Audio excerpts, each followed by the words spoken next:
Cattle have long been considered a measure of wealth across Africa. But can new apps and technology turn them into global cash cow? An app in South Africa is letting investors buy shares in a cow from their mobile phone for as little as 576 rand, which is about $38.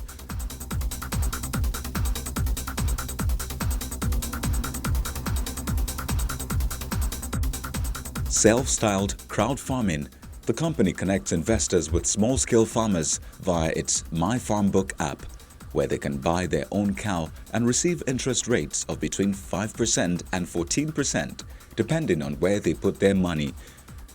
Launched in 2015 with 26 cows, the project now includes more than 2,000 cows and has taken in 50 million rand, with 10% of investors coming from outside South Africa.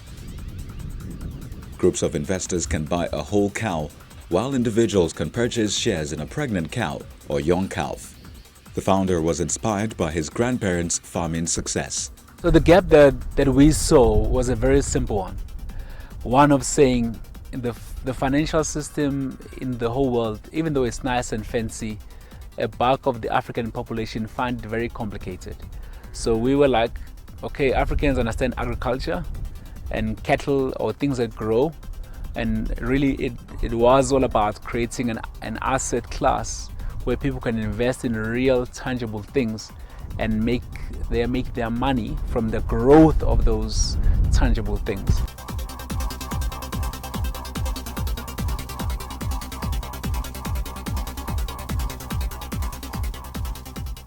An investor coming into livestock wealth can invest in an unborn baby of a pregnant cow for 18,000 rand.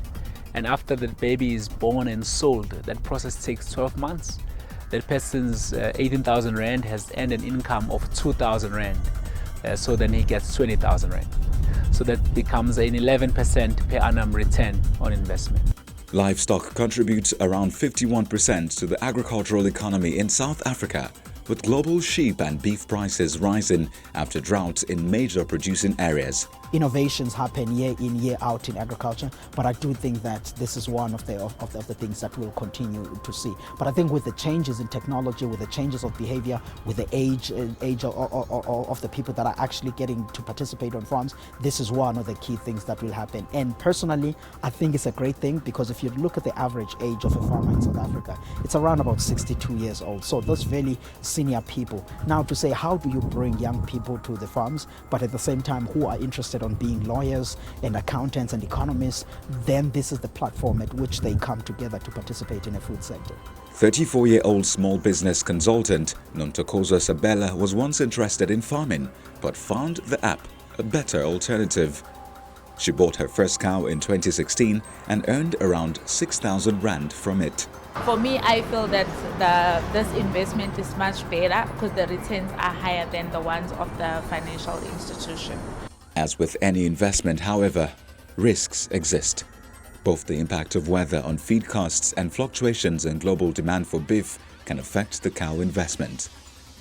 Shezi now hopes to expand his business into the produce market after launching a vegetable growing system this month that aims to give a 220 rand return per month over 5 years.